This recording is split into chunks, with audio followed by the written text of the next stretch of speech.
Hello students, मेरा नाम है Sonu Kumar and welcome back to the Alpha Classes. हम लोगों ने फर्स्ट लेक्चर में पॉलिनोमियल्स के पढ़ा था, उसका थोड़ा इंट्रोडक्शन पढ़ा था। अब सेकंड में हम लोगों ने पढ़ने वाले हैं जीरोस ऑफ द पॉलिनोमियल कि जीरोस की क्या इंपॉर्टेंस है, क्या सिग्निफिकेंस है पॉलिनोमियल के अंदर। तो ये स्टार्ट करते हैं।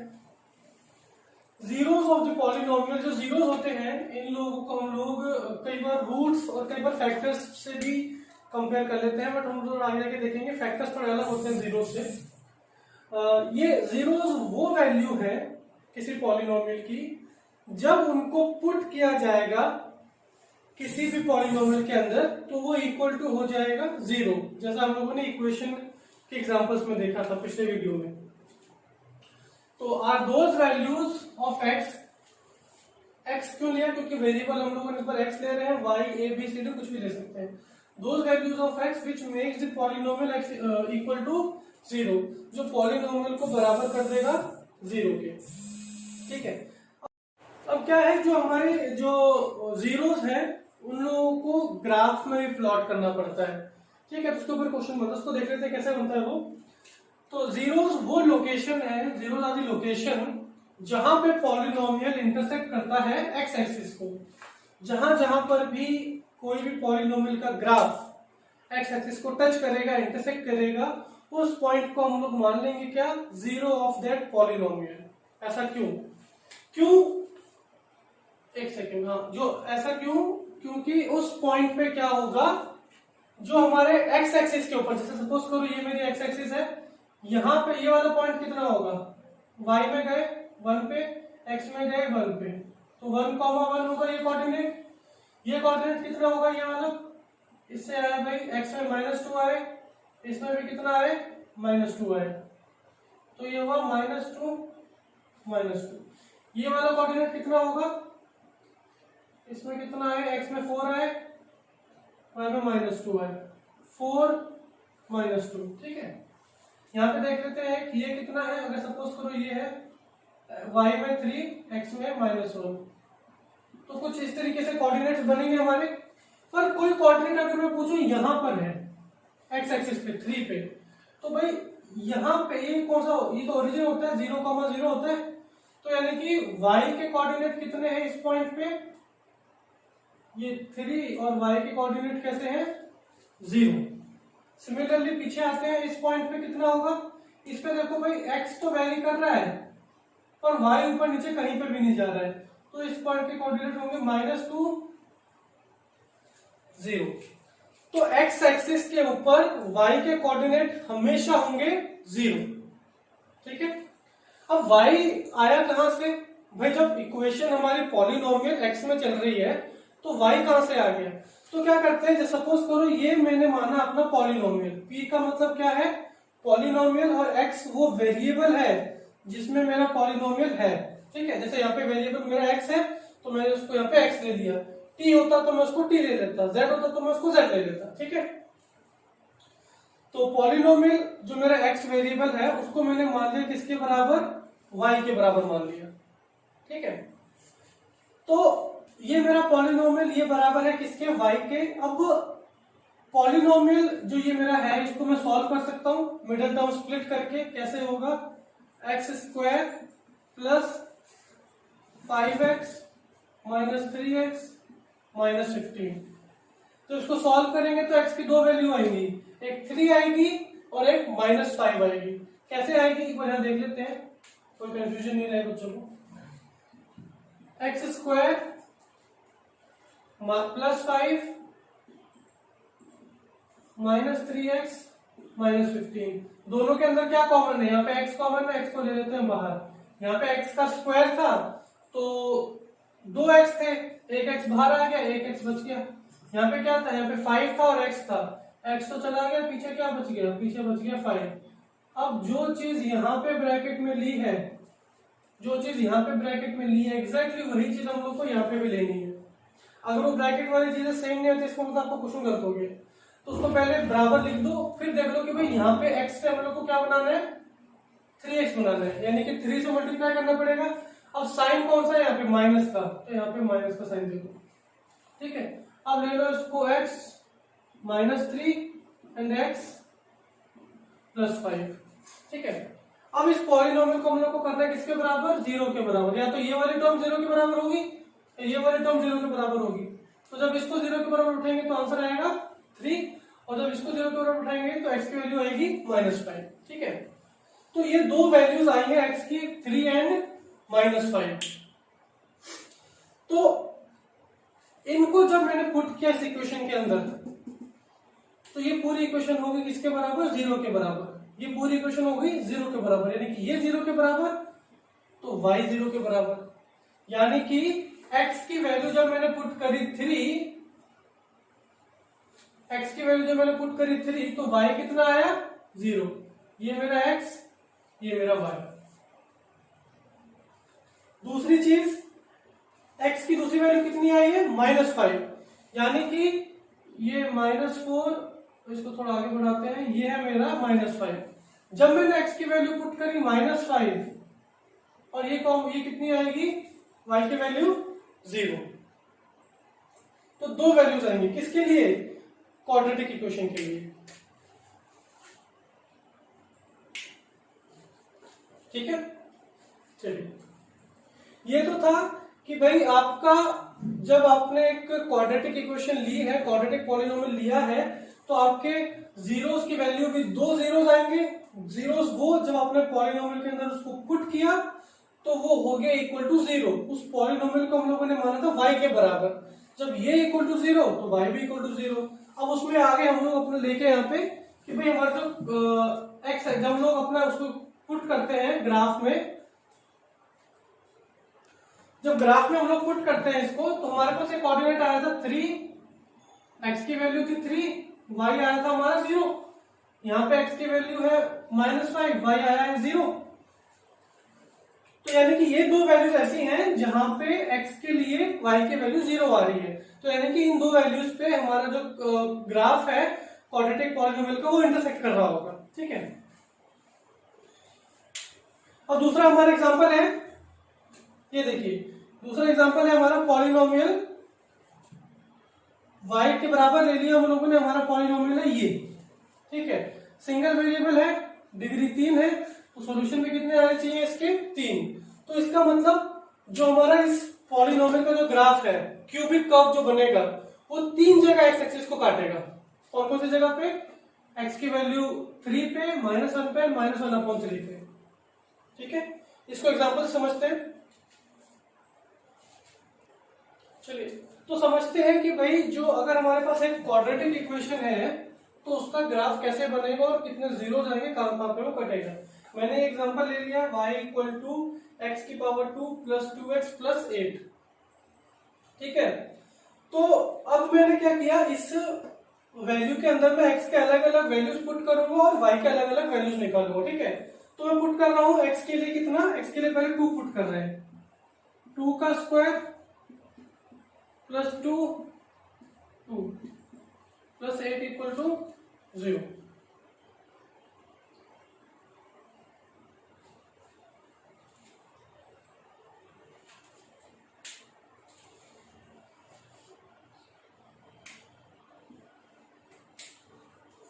ठीक है, तो -8 होगा।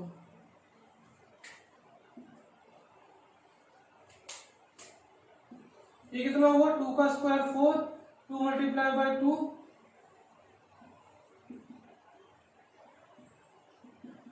0। यानी कि जब y x की वैल्यू 2 बैठाएंगे तो y का कोऑर्डिनेट कितना आएगा, 0। तो कहां पे बनेगा वो कोऑर्डिनेट, वो कोऑर्डिनेट बनेगा यहां पर, x है 2, y कितना है 0।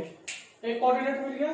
नेक्स्ट बात करते हैं, अगर हम लोग पुट करते हैं x की जगह कितना, x की जगह हम लोग 1 पुट कर रहे हैं, x की जगह कितना पुट कर रहे हैं हम लोग, 1। तो 1 का स्क्वायर 1, 2 × 1 = 2, और ये कितना हुआ, 3 में से 8 गए, यानी कि -5 बचा, यानी कि y का कोऑर्डिनेट कितना, -5। तो 1 and -5,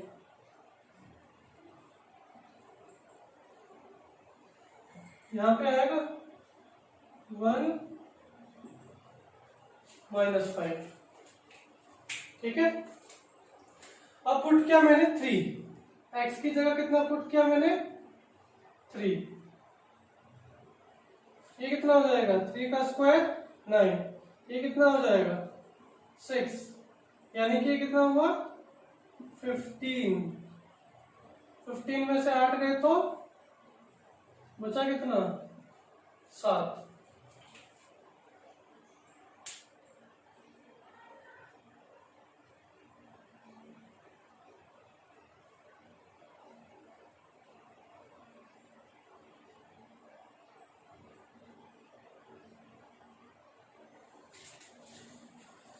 तो ये पॉइंट कहीं यहाँ पे जाके आएगा, ऊपर जाके भाई ये 3 और ये कितना 7। थोड़े देर नेगेटिव की तरफ आते हैं।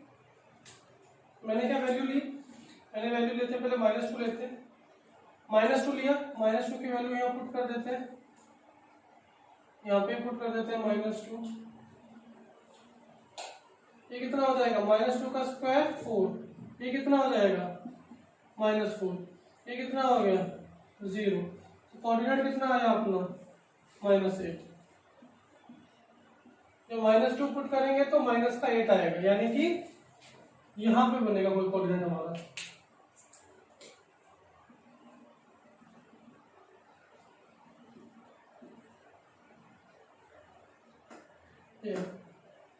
-2 -8। ठीक है, एक और लास्ट वैल्यू ले लेते हैं -4 की। यहाँ पे ले लिया हम लोगों ने -4, यहाँ पे भी ले लिया हम लोगों ने -4। तो ये कितना हो गया 16, ये कितना हो गया 8।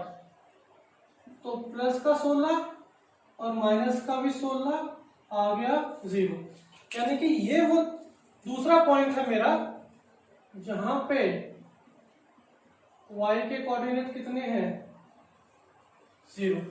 ऐसे सिर्फ 2 ही पॉइंट मिलेंगे जहां पे y 0 आएगा। कौन सी इक्वेशन के लिए, क्वाड्रेटिक इक्वेशन के लिए, जब डिग्री 2 है हमारी। ठीक है, अब आप बोलोगे कि सर इसमें 5-5 पॉइंट्स निकालने की जरूरत क्यों पड़ी हम लोग को।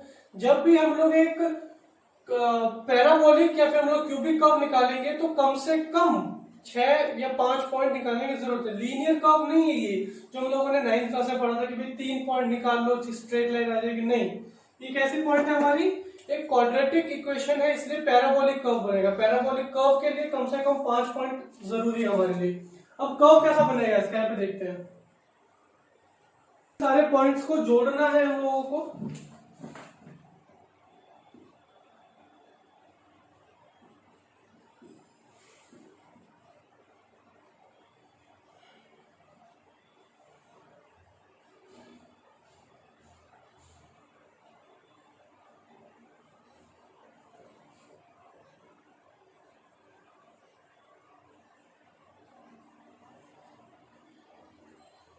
कुछ इस तरीके से हमारा कर्व बनेगा।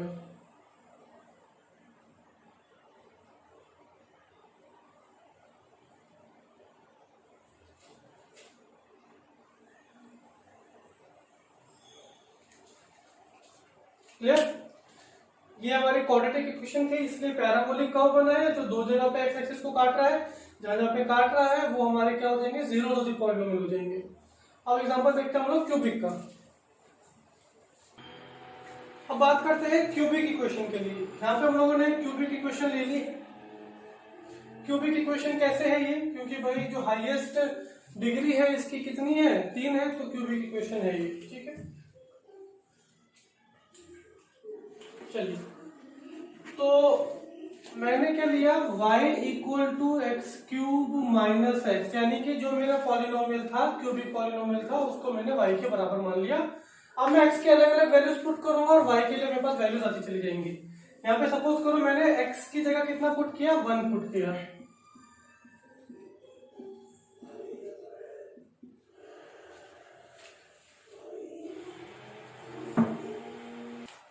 तो x की वैल्यू हम लोगों ने ली इस बार 1, तो x की जगह 1 पुट कर दिया तो 1 का क्यूब और यहाँ पे 1 है, तो 1 का क्यूब तो 1 ही होगा, -1 इक्वल टू 0, यानी कि पहला पॉइंट हम लोग को मिल गया अपना जहां पे y की वैल्यू 0 है, कौन सा कोऑर्डिनेट है वो हमारा 1x1 y इक्वल टू 0, यानी कि y एक्सिस पे y एक्सिस कोऑर्डिनेट कितने हो गए 0 1 0, यानी कि 1 पे y की वैल्यू कितनी हो गई 0। आगे बढ़ते हैं 2 पे, चेक करते हैं। x की वैल्यू मैंने 2 पुट करी, x की वैल्यू मैंने 2 पुट करी, तो कितना आएगा ये, यहाँ पे आएगा 8, यहाँ पे आएगा 2, तो ये हो जाएगा माइनस का 6, माइनस का 6। जब x की वैल्यू आप 2 पुट करोगे, तो माइनस का नहीं प्लस का 6, जब आप x की वैल्यू 2 पुट करोगे तो ये कितना आएगा 6 आएगा। कहां पे, फर्स्ट क्वाड्रेंट में। क्वाड्रेंट्स वगैरह पता होंगे आपको, आई गेस, ये उम्मीद करके चल रहा हूं मैं। नहीं पता थे वो जान लो। जब कोई दो एक्सिस होती हैं, इसको बोलते हैं एक्स एक्सिस, इसको बोलते हैं वाई एक्सिस। जब ये प्लेन को काटती हैं, उसके काटने वाले पॉइंट को बोलते हैं ओरिजिन, जहाँ पे 0 0 कोऑर्डिनेट होते हैं। एक्स एक्सिस को बोलते हैं एब्सिसा, वाई एक्सिस को बोलते हैं ऑर्डिनेट, और इसको बोलते हैं फर्स्ट क्वाड्रेंट, जहां पे दोनों पॉजिटिव होते हैं, इसको बोलते हैं फर्स्ट क्वाड्रेंट। इसको बोलते हैं सेकंड क्वाड्रेंट। एंटी क्लॉकवाइज चलता है ये। यहाँ पे देखिए नेगेटिव में कौन है, एक्स है, और पॉजिटिव में कौन है, वाई है। यहाँ पे दोनों ही एक्स और वाई कैसे थे, प्लस का एक्स प्लस का वाई। ऊपर चल रहे हैं ना, तो ऊपर प्लस है, इधर चल रहे हैं तो प्लस है। इसमें आ गए तो नेगेटिव एक्स नेगेटिव वाई। ये है थर्ड क्वाड्रेंट, और ये है हमारा फोर्थ क्वाड्रेंट, जिसमें एक्स तो पॉजिटिव है और वाई कैसा है हमारा नेगेटिव। क्लियर। चलिए, तो फर्स्ट क्वाड्रेंट में आया हमारा 2 और 6। अब मैंने क्या वैल्यू पुट करी अपनी, अब मैंने वैल्यू पुट कर ली 0। अब भाई अगर मैं x की वैल्यू 0 पुट कर लूं, यहां पे भी 0 पुट कर लेते हैं। 0 का क्यूब 0, और ये तो 0 है ही, तो आंसर भी कितना 0। ठीक है, तो यानी कि दूसरा मेरा कोऑर्डिनेट कौन सा है, दूसरा मेरा कोऑर्डिनेट मिलेगा मुझे यहां पर। चलिए, तीसरा पॉइंट मैंने क्या पुट किया, तीसरा मैंने पुट किया माइनस का 1। यहां पर भी क्या पुट कर रहा हूं, माइनस का 1, माइनस के 1 का क्यूब माइनस। अब ये -1 यहाँ पे है, ये तो -1 ही आएगा, ये माइनस माइनस मल्टीप्लाई होंगे, प्लस का 1 हो जाएगा, यानी ये 0 आ जाएगा। ठीक है, अब ये चीज याद रखना, बहुत बेसिक चीज है कि अगर किसी -1 की पावर ऑड नंबर है, ऑड यानी कि 3 7 9 11, तो -1 का रिजल्ट भी -1 ही आएगा। पर अगर पावर -1 की इवन है, जैसे कि 2 4 6 8 4 1 6 7 8 2, ये पावर भी है, तो उसका आंसर कितना आएगा 1। बहुत सरल सी चीज है, पता होनी चाहिए हम लोगों को।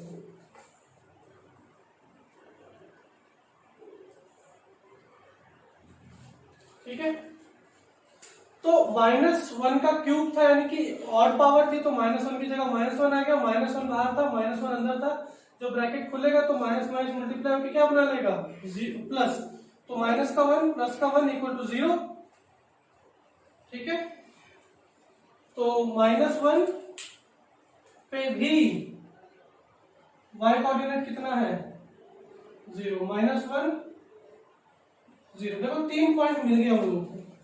3 वो पॉइंट है जहां पर y एक्सिस 0 है, यानी कि एक क्यूबिक इक्वेशन के 3 ही जीरोस आते हैं, और 3 जीरोस मुझे मिल चुके हैं। एक और पॉइंट के लिए चेक कर लेते हैं हम लोग, -2 के लिए।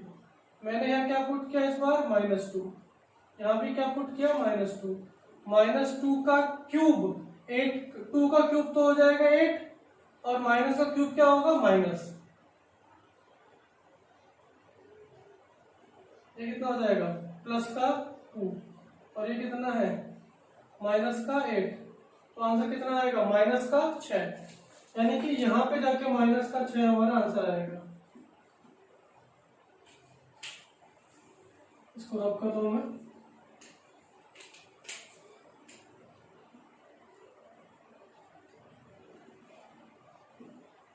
यानी कि ये मेरा माइनस का 2 पे आएगा, y की वैल्यू माइनस की 6।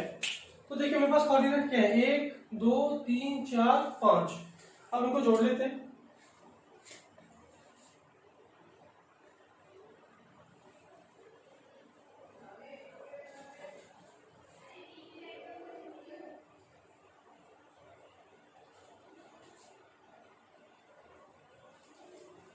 लीजिए कुछ इस तरीके का ग्राफ हमारा प्लॉट होगा इस क्वेश्चन के लिए। इसके जीरोस कौन कौन से हैं? एक हमारा जीरो है, ये वाली वैल्यू, ये वाली वैल्यू और ये वाली वैल्यू। नेक्स्ट टॉपिक है हमारा टाइप्स ऑफ द पॉलिनोमियल, कि कौन कौन सी तरह के टाइप्स होते हैं पॉलिनोमियल के। जो फर्स्ट टाइप आता है वो है हमारा मोनोमियल। अब आप लोगों ने कभी देखा होगा सर्कस में जोकर को साइकिल चलाते हुए, उसकी साइकिल में क्या होता है, एक टायर होता है, पैडल होता है और सीट होती है। तो जिस साइकिल में एक टायर होता है उसको हम लोग बोलते हैं मोनोसाइकिल। तो वहीं से हम लोग याद रखेंगे कि मोनो का मतलब क्या है, एक, यानी कि जिसके अंदर कितनी टर्म्स आती हो, एक टर्म आती हो, ओनली वन टर्म। ठीक है। अब वो वन टर्म क्या हो सकती है, हो सकता है वो कोई एक्सपोनेंट हो सकता है वो कोई कांस्टेंट हो सकता है वो कोई वेरिएबल हो, या हो सकता है उनका कोई कॉम्बिनेशन हो जो मल्टीप्लाई से जुड़ा हुआ है, प्लस या माइनस के साइन से नहीं, मल्टीप्लाई से जुड़ा हुआ है या डिवाइड से जुड़ा हुआ है। ठीक है, आइए देखते हैं। तो इसके अंदर कुछ अलग से क्लासिफिकेशन है। जीरो पॉलिनोमियल, एक नाम दिया हुआ हम लोगों ने सिर्फ और सिर्फ जीरो को इंडिकेट करने के लिए। जहां पे जीरो दिख गया, क्या जीरो एक पॉलिनोमियल है? हाँ है। कौन सा है? जीरो पॉलिनोमियल की कैटेगरी में आएगा। दूसरा, सारे के सारे न्यूमेरिकल वैल्यूज कौन से पॉलिनोमियल के अंदर आएंगी, उसको बोलते हैं कांस्टेंट पॉलिनोमियल। ओके, अब कुछ एग्जांपल देखते हैं हम लोग मोनोमियल्स के। जैसे कि यहाँ पे लिखा हुआ है 7x, 7 एक कांस्टेंट है, x एक वेरिएबल है, दोनों को जोड़ के लिखा हुआ है, मल्टीप्लाई से जुड़ रहे हैं लोग। 7 इंटू एक्स यानी कि 7x लिखा डायरेक्ट। हाईएस्ट पावर कितनी है? 1, तो उससे इसका नाम पड़ा लीनियर। सिंगल टर्म है तो आया मोनोमियल। भाई हाईएस्ट पावर कितनी? 1, और सिंगल टर्म है, सिंगल टर्म मतलब कोई और दूसरी टर्म यहाँ पे है नहीं। दूसरी टर्म कैसे आएगी? दूसरी टर्म तब मानी जाएगी जब वो दूसरी टर्म उसके साथ जुड़ रही है प्लस या माइनस के साइन से। अभी तक की पूरी सिर्फ एक ही टर्म है, एक ही एक्सप्रेशन है। डिग्री 1 तो नाम पड़ा लीनियर, सिंगल टर्म तो आया इसका नाम मोनोमियल। कितने वेरिएबल है? With only 1 variable. चलिए, अब ये भी पूरी एक ही टर्म है तो मोनोमियल नाम तो यहां से आ जाएगा। डिग्री कितनी है? 2, तो क्वाड्रेटिक मोनोमियल। कितने वेरिएबल है? एक्स और वाई 2 वेरिएबल है तो 2 वेरिएबल, सॉरी 1 वेरिएबल है। यहां पे देखेंगे लीनियर, क्योंकि डिग्री कितनी है? दोनों की 1 है, लीनियर। मोनोमियल सिंगल टर्म है with how many variables? 2 variables. आगे बढ़े, 1 2 3 वेरिएबल है। हाईएस्ट पावर कितनी है? 3 है, तो क्यूबिक तो नाम यहां से आएगा इसका। और सिंगल टर्म है पूरी की पूरी, तो single cubic monomial with 3 variables.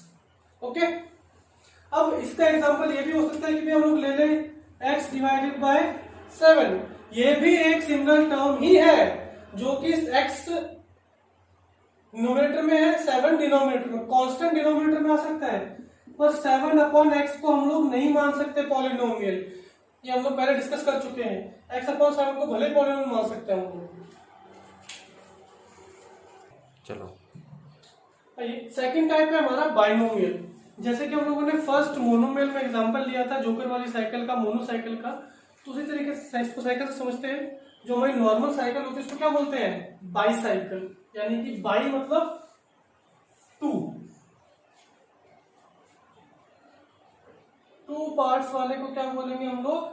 जिसमें 2 आ रहे हैं उसको बोल देंगे बाई मतलब 2 टायर होते हैं उसके अंदर।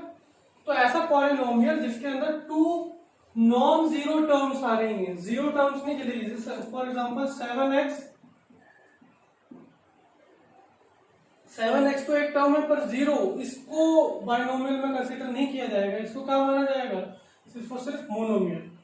नॉन जीरो टर्म्स होनी चाहिए, जैसे कि 7x लिया है, यहाँ पे a ले लो, 9 ले लो, कुछ भी ले लो, a लिया मैंने, तो दोनों के दोनों टर्म्स जीरो नहीं है, दोनों के दोनों कुछ टर्म्स हैं, ठीक है। एंड जो दोनों हमारी नॉन जीरो टर्म्स है वो सेपरेट होनी चाहिए किससे, या तो प्लस के साइन से या माइनस के साइन से, ठीक है। एग्जांपल समझते हैं। 7 एक नॉन जीरो टर्म है, x भी एक नॉन जीरो टर्म है, इनकी कुछ वैल्यू हो सकती है, दोनों के बीच में क्या साइन आ रहा है, प्लस का, यानी कि दो अलग अलग एल्जेब्रिक टर्म्स को ऐड कर रहे हैं हम लोग प्लस के साइन से, तो उसको क्या बोल देंगे हम लोग, बाइनोमियल। अब अलग अलग सेपरेट टर्म होगी। लीनियर है क्या, हाँ भाई डिग्री 1 है। बाइनोमियल दो टर्म्स है, with how many variables, with 1 variable. 7 एक कांस्टेंट है, x एक 7x एक वेरिएबल है, सेम वही क्वेश्चन है। Linear binomial with 1 variable. 7x plus y, 7x अलग टर्म है, y एक अलग टर्म है, क्या डिग्री 1 है, हाँ जी 1 है, तो linear binomial with 2 variables. 7x square plus y, इस बार हमारी डिग्री हो गई है चेंज, बढ़ के कितनी होगी 2, तो ये क्या हो गया, क्वाड्रेटिक। दो टर्म्स है, हाँ बाइनोमियल विद 2 वेरिएबल। क्या ये बाइनोमियल है? 7x अलग टर्म है, 4x एक अलग टर्म है, पर इनके जो वेरिएबल है वो सेम है, यानी कि ये टर्म्स कैसी हैं, एडिबल टर्म्स है। 11x आ सकता है, तो 11x कैसा है, एक मोनोमियल है, बाइनोमियल नहीं है। तो एक और चीज क्या पता चली हम लोगों को, कि अगर किसी चीज को बाइनोमियल बनाना है तो टर्म्स ऐसी होनी चाहिए जो ऐड नहीं हो सकती है, एक कैटेगरी की टर्म्स नहीं चाहिए। ये देखिए 7x और 4x, ये कितना हो जाएगा 11x, जो कि हमारी गलत हो जाएगी हमारी टर्म। तो ये कैसी होगी, 11x क्या है, एक मोनोमियल है, बाइनोमियल नहीं।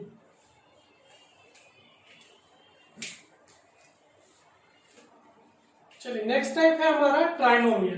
ट्राइनोमियल के अंदर क्या है, जैसे कि छोटे बच्चों की जो साइकिल होती है उसको क्या बोलते हैं अपन, साइकिल का एग्जांपल लेके चलो उससे समझाते हैं। छोटे बच्चों की साइकिल होती है उसको जो 3 पहिए होते हैं उसको बोलते हैं ट्राई साइकिल। ट्राई मतलब 3, यानी कि इसके अंदर कितने नॉन जीरो टर्म्स होनी चाहिए, हमारी 3 नॉन जीरो पार्ट्स होने चाहिए, जो कि सेपरेट होंगे किससे, प्लस या माइनस के साइन से, ठीक है। एग्जांपल समझते हैं, x y z तीनों अलग अलग टर्म है, तीनों अलजेब्रिक टर्म्स है, तीनों की डिग्री कितनी है 1, तो लीनियर वहां से नाम आ गया। 3 सेपरेट टर्म्स है, तो trinomial with how many variables, 3 variables. a square plus b plus 7, degree कितनी 2, तो उससे नाम पड़ा इसका क्वाड्रेटिक।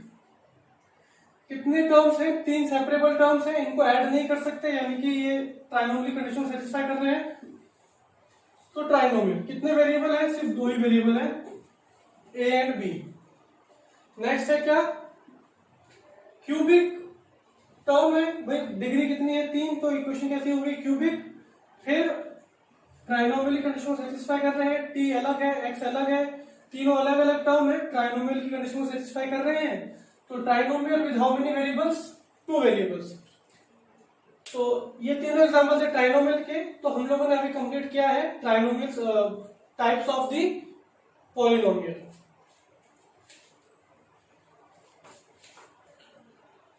चलिए अब बात करते हैं relation between the zeros and the coefficient of the polynomial, ठीक है। तो उसके लिए हम लोग को जानना पड़ेगा स्टैंडर्ड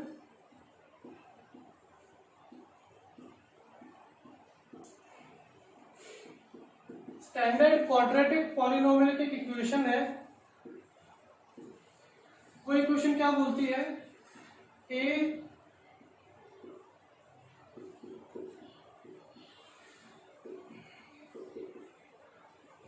मतलब वो कहती है कि जो x स्क्वायर है, हम लोग एक सिंगल वेरिएबल की बात कर रहे हैं यहाँ पे, उसी में स्टैंडर्ड इक्वेशन बनी है, जो x का स्क्वायर है उसके कोएफिशिएंट को हमेशा मानो आप a, जो x है उसके कोएफिशिएंट को मानो b, और जो कांस्टेंट टर्म आती है उसको मानो आप c, ठीक है।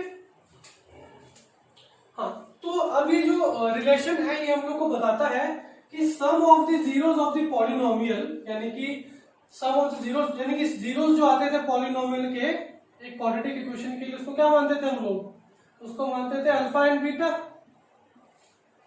जब जो जीरोस ऑफ द पॉलिनोमियल हम लोगों ने पढ़े थे तो हम लोगों ने देखा था कि अगर क्वाड्रेटिक इक्वेशन आई है तो उसके जीरोस को मानेंगे अल्फा और बीटा, और क्यूबिक है तो अल्फा बीटा और गामा मानेंगे, ठीक है। तो सम ऑफ जीरोस यानी कि अल्फा और बीटा का सम किसके बराबर होगा, negative of coefficient of x। Coefficient of x कितना है b upon coefficient of x square. Coefficient of x square कितना है ए। तो उसने बोला पहली चीज तो ये कि जो सम ऑफ दिस जीरोस है वो किसके बराबर होगा, ratio negative ratio of b upon a. B यानी कि coefficient of x and a equal to coefficient of x square. Second इसने क्या बोला कि जो प्रोडक्ट है उन जीरोस का, जो जीरोस एक पॉलिनोमियल के आए हैं उनका जो प्रोडक्ट है वो रेशियो के बराबर है constant upon coefficient of x, यानी कि कांस्टेंट ऑफ पॉलिनोमियल है सी और कोफिशिएंट ऑफ एक्स स्क्वायर है ए। तो उसने बोला है कि अल्फा और बीटा किसके बराबर होंगे, सी अपॉन ए के बराबर होंगे। इसको एक एग्जांपल से समझते हैं हम लोग। ये आपका एक्सरसाइज 2.2 क्वेश्चन नंबर 1 का फर्स्ट पार्ट है, ठीक है, इसे समझते हैं इसको। इसने क्या बोला कि भाई एक इक्वेशन है हमारे पास, इसके आप जीरोस निकालो पहले, फिर इसके वेरीफाई करो इसके रिलेशन को। तो कर लेते हैं एक्स स्क्वायर प्लस इसका मिडिल टर्म स्प्लिट करते हैं। मिडिल टर्म स्प्लिट करने के लिए 10 को हम लोग फैक्टराइज कर लेते हैं। 2 इंटू 5 करेंगे तो 10 आएगा, 10 इंटू 1 करेंगे तो 10 आएगा। पर क्या 10 इंटू 1 को जोड़ने से 7 बनेगा? इनको जोड़ के देखते हैं। 10 प्लस 1 11 बन रहा है, 10 में से एक हटाएंगे तो 9 बनेगा, 7 फिर भी नहीं बचता है, यानी कि इसको तो हटा ही दो। क्या 5 में से 2 कम करेंगे 7 बनेगा? 3 बनेगा, पर 5 में 2 जोड़ेंगे तो 7 जरूर बन जाएगा। तो इसका मतलब हम लोग को क्या मिल गया, अपने मिडिल टर्म स्प्लिट कर लिया हम लोगों ने। 5 2x 10 इक्वल टू 0। इस 7 को तोड़ के ही मैंने ये बनाया है इस तरीके से कि इन दोनों को जोड़ने पर तो 7 आए और इन दोनों को मल्टीप्लाई करने पे 10 आए। प्लस का 2 इंटू प्लस का 5 इज इक्वल टू प्लस का 10। अब इन दोनों के बीच में कॉमन क्या है, यहाँ पे 2x है, यहाँ पे 1x तो कॉमन आ गया। अब जो ब्रैकेट में मैंने वहां पे लिखी थी same as it is term मैंने यहाँ पे लिख दी, बिल्कुल सेम। अब इस x को कितना बनाना है, 2x, यानी कि 2 से मल्टीप्लाई करा ले। साइन कौन सा है, प्लस का, यानी कि प्लस का 2। x प्लस 2 एक बार ले लिया और x प्लस 5 एक बार ले लिया। अब या तो ये टर्म 0 होगी, 0 इंटू दिस इक्वल टू 0, ये टर्म 0 होगी, 0 into this term is equal to 0। तो एक बार x प्लस 2 को 0 मान लेते हैं, तो x की वैल्यू कितनी आ जाएगी, -2, क्योंकि उधर जाएगा ना ये। जब भी कोई टर्म इक्वल के इधर उधर ट्रेवल करती है तो उसका साइन चेंज हो जाता है। जैसे कि यहाँ पे प्लस का 2 था, उधर आके माइनस का 2। x plus 5 is equal to 0, therefore x कितना हो जाएगा, -5, ठीक। तो -2 and -5 are 2 zeros of the polynomial, ठीक है। अब मैं अल्फा मान रहा हूं किसको, -2 को, बीटा मान रहा हूं -5 को। आप किसी को भी अल्फा बीटा मान सकते हैं, इसको अल्फा मान सकते हैं, -5 को, -2 को बीटा मान सकते हैं, कोई चेंज नहीं आने वाला है। अब चेक करते हैं, चलिए। Alpha -2 plus -5, clear. ये कितना हो गया, -2 -5 इक्वल में क्या है, माइनस। हाँ, अब स्टैंडर्ड इक्वेशन में देखें तो यहाँ पे क्या आएगा हमारा, 1 आएगा। तो a की वैल्यू कितनी होगी, यहाँ से 1, b की वैल्यू 7, c की वैल्यू 10। भाई कोफिशिएंट ऑफ एक्स स्क्वायर 1 है तो a की वैल्यू 1, कोफिशिएंट ऑफ x 7 है तो b की वैल्यू 7, कांस्टेंट 10 है तो c की वैल्यू 10। तो -7 upon 1 is -7 is equal to -7, verify हो गया, वेरीफाई, ठीक है। अब आते हैं यहाँ पे, अल्फा है 2, ये है -5, c कितना है हमारा 10 अपॉन 1, 10 इज इक्वल टू 10, यानी कि ये भी वेरीफाई हो गया। तो हम लोगों ने ये देख लिया कि भाई नहीं रहा कुछ नहीं।